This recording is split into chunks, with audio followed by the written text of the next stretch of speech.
Welcome to Stage 2 of Finnish Brutality 2019, Day 1. This match is sponsored and brought to you by Varusteleka and Sako, and is a tri-channel effort between Polenar Tactical, InRangeTV, and Bloke on the Range. This is BMP Rescue, commonly referred to as a beamer here in Finland, I found out, which is interesting. Setup. Shooter begins seated in the BMP infantry compartment. Oh, wait a minute, we actually have a BMP at this match. Rifle condition 3, loaded outside, that is empty chamber, magazine inserted, bolt closed, on safe. Pistol, loaded and holstered.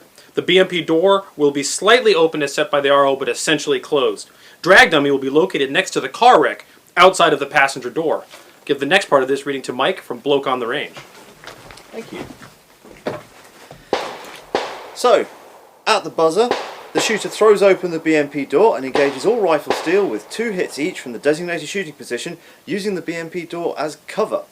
Shooter will then move to the car rack from the designated shooting position behind the engine. They will engage all rifle steel with 2 hits each. Shooter will then clear their rifle by removing the magazine and ejecting the live round. Once the RO has indicated the rifle is clear, shooter will retain the rifle and the 180-degree rule will no longer apply to the rifle. Shooter will then draw their pistol and neutralise all of the pepper poppers in front of the vehicle from the designated shooting position behind the engine. Shooter will then drag the dummy to the BMP while maintaining the 180 with their pistol, and will neutralise the remaining 4 pepper poppers between the car and the BMP, between the designated fault lines, again between the car and the BMP. Once at the BMP, the shooter will safely place their pistol in the designated receptacle, and will then place the drag dummy fully within the BMP so that you could in principle close the door on it. Shooter will reload their rifle and engage the rifle steel with 2 hits each from the designated shooting position at the BMP, and I'll hand over to Ziga of Polenar Tactical for the scoring. Thank you very much. Scoring. So anything less than 30 aggregate hits on the rifle steel will be scored as a penalty. Any pistol poppers left standing will be scored as a penalty, and not placing the drag dummy fully within the BMP will also scored as a penalty.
Alright, so the second stage of Finnish Brutality 2019 was epically fun, right? Yeah.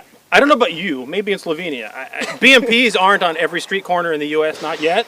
And so jumping out of a BMP is something that's truly unique, and the fact that Varusteleka could bring that for us was really cool. It is amazing. Plus the stage had for a 2-gun match, we're typically on the lower round count side. This was a lot of shooting, a lot of target engagement, and a lot of movement. We actually used the cover of the car behind the engine compartment, because I don't know about you guys out there, but a lot of people think cars are cover. They're not. They're concealment. The engine block is almost cover.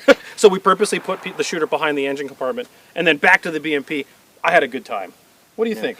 It was absolutely awesome. Never done anything like that in my life, and to do it with a great big old musket like this was just awesome. And luckily I didn't have to sit there in the BMP with this, because that would have been a little bit more We had considered exciting. that, actually, but we opted out of that. It's probably for a good safety reason to have it outside. Yeah. What's interesting is it ended up shooting a little bit high. Pushed the door of the BMP, that's heavy. Yeah, it is. Much heavier than I anticipated. We didn't get a chance to test it. I got my foot caught because something has to go vastly wrong. Of course, yeah. Got out, engaged the rifle targets. That went well. Crossing across. It took me more than 10 rounds, and old battle rifle, 20 round mags, so preemptive mag change. Got over there, knew where that I had to hold a little bit lower, nailed them from behind the car. Speed, I mean, I wasn't a patch on you guys with the shooting, because even though we're shooting light 123 grain ammo, it's still a lot more recoil and movement, and I'm still shooting iron sights. So just let your sights be your guide. There's a reason intermediate cartridges are the thing. Yes, Yes. a very, very good reason. Yes. We'll blame the US for that one. Yeah, I was a bit apprehensive about the pistol when I drew it, and I've got this slightly iffy holster I'm not used Flappy to. I was thing? pulling at it. Because you were having issues with the settings of the sights. On mine, yeah, or the same gun. Yeah, and I held in the middle and it went for me. Oh. Everyone's different. Only needed 2 extra shots. I was really pleased with that. That was really fun. And then it all went horribly wrong after I got the last bit picking up the rifle again to shoot.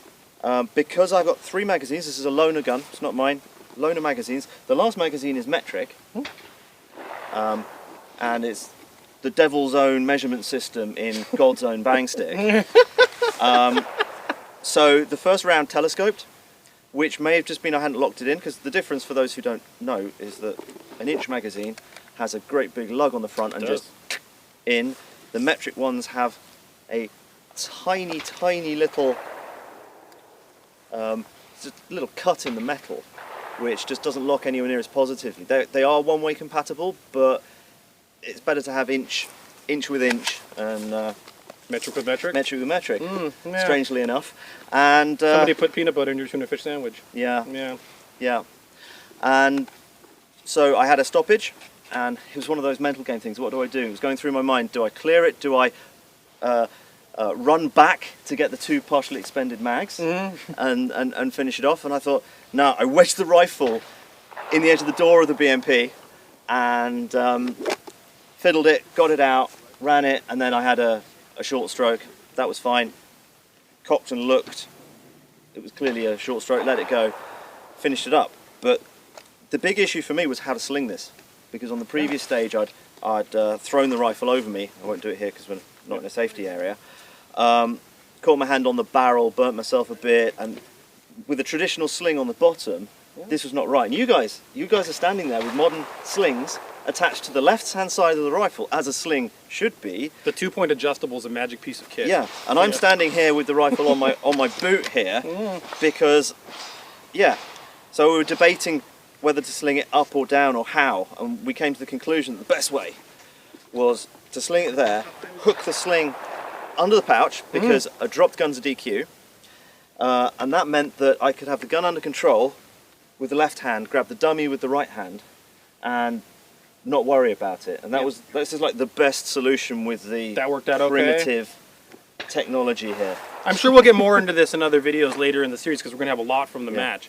But one of the things that I find so interesting about running retro gear and guns is that the guns are interesting because people like to be interested in the gun. But honestly, the auxiliary gear and the load-bearing kit has sometimes more of an effect on your ability to succeed than the rifle itself. Because, I mean, this really is just a pocket, like with mags just dumped in, right? Yeah. Like if you've ever seen like the World War I French pouches, oh my gosh, it's just you open it up and everything falls on the ground. Yeah, it's like because they were trying to make them compatible for 2 different types of ammunition and loose rounds, and because they had 3 different feeding systems, But 2 calibers. It's interesting. So the FAL is really cool, but the actual kit is really an interesting part of a test when you're running retro stuff. This is the kit that they were running right at the start, and they went over to sort of the first generation of modern belt kit pretty soon afterwards. The 58 pattern is conventional belt kit as you'd understand it, whereas this is a pre-World War II design with universal pouches. It looks honestly. Yeah. Size for Bren gun mags, and it works surprisingly well for the era, and it's surprisingly comfortable. But it's we're not doing these up under time pressure or anything. Back in those days, the idea of a speed reload was just not a thing. Yeah, I also think, I mean, the British soldiers weren't loading their rifles out of these. These were carrying the machine guns ammo and then spare ammo in rolled up bandoliers and grenades in the other one. It's a completely different setup to now, where your pouches carry your magazines. Yes. And going over to the SLR, I mean, these pouches are huge for, They are. for 2 SLR magazines, but You can fit a lot of snacks in there, though. they work. Yeah, you can get some Mars bars in there. That'll be all right. Other chocolates are available. For me, I got really not much to say besides something I've said on InRange a lot. A good AR-15 with a proper red dot is an incredible rifle. It is a force multiplier of all accord. It's like you can't really do better, and we've talked about this a lot. Everybody's like, ARs, ARs, ARs, they get boring, but the reason they're prolific and the reason they're used so much is because they're just incredible. They really are. They're laser beams, they shoot where you point them, you pull the trigger, you do your job. They can go as fast as you can and faster than you in practically every instance. And you can tailor them to you. I mean, compare that to my AR-15, which has briefly appeared in a Q&A at one point. I mean, you can just do so much. A free-floated AR with a reasonable quality receiver and barrel will outshoot practically anything semi-auto out there. If you're That's one of the things. Like I'm usually known as the AK guy. People don't realize I have an AR. I shoot ARs, and I definitely don't think that AKs are in any way, almost any way better. I just like the platform. I know how to run it, and pretty much I have to use skill to overcome the differences in ergonomics, and especially mounting the optics. So ARs, if you're serious about sport shooting, any kind of shooting, like, it's really hard to go wrong with an AR. It's just when you're under the clock or any stress, whether it's time stress or real stress, you don't want to have to think about anything you have to do with your gear. You just want it to do what it needs to do. And the AK is a fantastic weapons platform. There's no doubt about it. But it's, in my opinion, it's about 10% behind in terms of ergonomics. If not even more. But it depends, especially if you have to do reloads or some other stuff, and even just recoil. Yep. You were so fast on the target. Almost no recoil. You have that. Is that the long gas system? It is a carbine. Mid-length? Yeah, mid-length. Mid-length, Yeah. So that, if you compare it with an AK, any AK, it's a big difference. It is. So AR, phenomenal. Thank you for that. I appreciate that. Cool. Pistol, you did better with it than I. It happens. I mashed the trigger.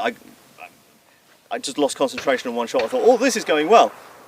That's when things go wrong. For me, for some reason, with that pistol, I'm coming to find I need to shoot at 2 o'clock. But hey, that's cool. Yeah. Zico, why don't we talk about what happened with you? Well, talking about AKs and ARs and optic solutions. So, as the first stage went really well for me, the second stage was terrible.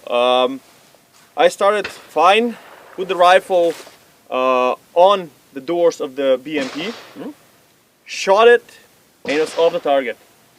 Everything was perfect. I had a good hold. I had a good trigger discipline of the target. Shoot another one, and thank God my friend Matej was behind me and started to correct me. Like, oh, you're too high, too high. And then I realized maybe because usually I don't blame the gear or the gun. I thought maybe I was resting the barrel on the steel doors of the BMP. So I pushed the rifle forward. I used my hand as a buffer in between. Did a couple of shots again with the center hold, way too high. And then I realized, okay, something is wrong. I don't know what, but I was just starting to listen to the guys, like, too high, and I just lowered it. They said, okay, you're to the left.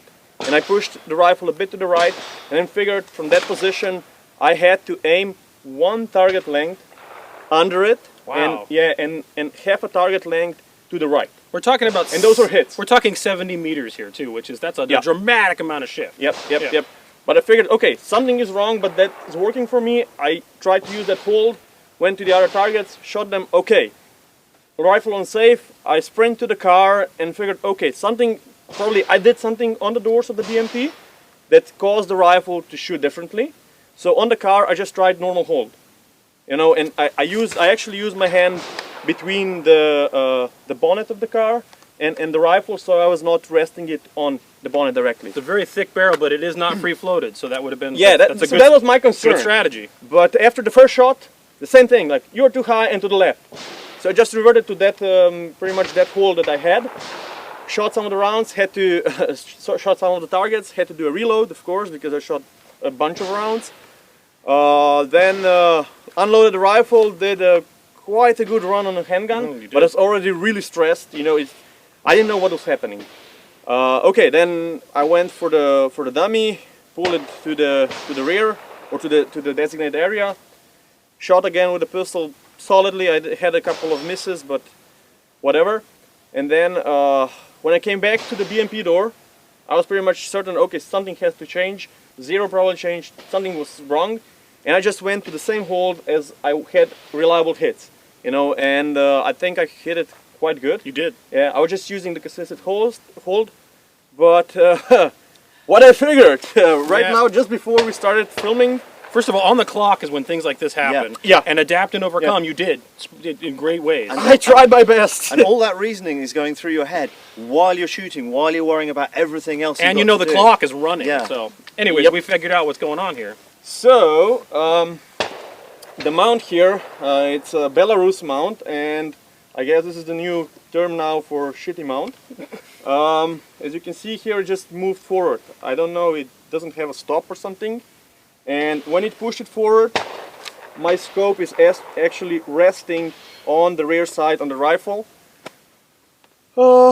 which I guess makes it shoot way higher. Well, I mean, there's impact here against the optic, and it's shifted completely on the rail. Who knows if this rail is exactly flush or perfectly straight or level. So when you have your zero back here, when it's properly mounted and not sliding forward, that's one thing. But the minute that moves, it doesn't take a lot on any type of scope movement to completely throw off a zero. I mean, we're talking thousandths of an inch. Yeah. We're in Finland. I'm not supposed to say this. Millimeters. That will absolutely shift as much as you saw. A whole target's off. Yeah. So that's not good. It is definitely not good. It was not the rifle. It's the mount. Actually, when we were zeroing the rifle, rechecking the zero yesterday, it was also good that I shot a whole magazine just to try it out. And actually the screws of the mount were loose. And we had to find some Loctited it in, so, but now it's a different issue, so what can you do? This is oh, go ahead, sorry. Yeah, I was just really angry about it. Now I'm just disappointed, and hopefully we can save something. We will. First of all, we need to fix this for the next stage, because you're not going to run that like that for stage 3. We'll get that'll be bad. We'll figure that out. But I will say that actually, even though I know you feel disappointed, you adapted and overcame, and your score on that was actually better than a lot of people who didn't have a rifle issue. Yeah. You did phenomenally well, and Thanks. you overtook what was going on. And what's interesting is that on the clock, things happen that you don't even perceive. Like your actual eye relief here has shifted a good amount. Yeah, that's and that's something almost an inch. That's something you didn't notice. Nope. While you were shooting, because You don't expect it. the clock messes up all of that stuff, right? It's really fascinating. Ooh, I also had one, not really malfunction, but because I was shooting so much and missing, I had to do a reload and use, I have 2 of the original mags for the RK. Yes. But I had to load one of the normal AK mags. And when I loaded it, the round was not stripped completely from the mag. Just like my Yeah, metric foul and I just- magazine problem. I looked at it, Interesting. said fuck it, try it out, and just like push it in battery and it worked. You do that in mud test too. You just hit the And COVID, it doesn't explode, right? exactly. Hey, we've got Finnish mud and a Finnish AK. But it's good point. You know what's interesting? You know, the point about AKs, they're good rifles. Oh, yeah. You know, you can have excellent AKs, but usually the problem or the issue or the hard part about AKs is mounting optics.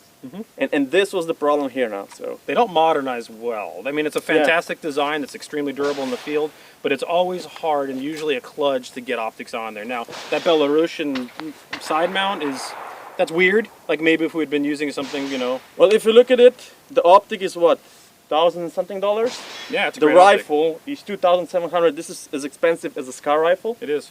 And this Belarus thingy, I think it's like $50 from eBay, probably. It is. So what we're going to want to do is maybe the one thing is it's adjustable for its tightness. Maybe we can tighten that down to the point where when you get that latch on there, it will never move again. And just Loctite everything in. Just literally pour glue on it, epoxy till it becomes a blob on the side. Don't underrate that, seriously. Yeah, Particularly in a match situation where you've got to fix it and you've got to fix it now. You can sort it out later. that's true. But in the match, you need to get that on and fixed and re-zeroed and going again. But the number of side rail mounts with rifles, I've seen people with Dragunovs or Dragunov clones, and they go, "Oh, try my rifle," and the first thing I do is I just subtly check the scope. And a lot of the time it just goes wiggles. schluck, schluck, schluck, schluck. Does it shoot well? Oh yeah, it shoots brilliantly. It's sub-minute. As you're like clickety clackety clackety. But we can tighten that up. We got to fix that for stage 3. We'll make sure we got a good zero for or 3. if it doesn't work, I'll just shoot iron sights. Well, it's better than nothing. Of course. Yeah. But But one other point, I like your explanation of your decision loop of what was going through your head, and that your first reaction was to blame yourself. Yeah, it comes from my courses actually. Yeah. Because people usually blame the gun, like, Yes. oh yeah, my gun is shooting down to the left. Yeah. No, it's usually not. You know. Yeah, and it's part of the psychological No, it's true. game is that if there's a problem, it's probably you, and you should be defaulting to what Yeah. am I doing wrong? Yeah, and then yeah. you exclude you, and you went through this loop of, okay, I'm excluding that it's me doing something wrong. Okay, the zero shifted, so I've got to hold off. And rather than just saying my zero's shifted, and Well, I had to finish the Yeah, stage. I was just like trying to problem solve Absolutely. and push through, and yeah, It's a good point. You did it really well. You did. thanks. Well, Thanks. this was really great. I had fun. Hopefully, I know that you got a little frustrated, but it was a fun Yeah. stage. Yeah. No, it really was. It was fun stage, and at first I was really angry because I thought that, I don't know, I didn't even know what happened. Now I'm just a bit disappointed, but I think it's good content, you know, like people will see what kind of issues happen in this kind of... This is the kind of stuff that doesn't happen shooting at beer cans in the dirt. True. Yeah. So True. that's what we're trying to do with these kind of events. Yeah. So this would be the second stage of Finnish Brutality 2019. We're distributing these videos amongst all three of our channels. So whichever channel you saw this one on, don't forget to check out Bloke on the Range and Polenar Tactical or InRange, dependently. And these videos are going to be distributed through all of us. So thanks for watching and stay tuned for more.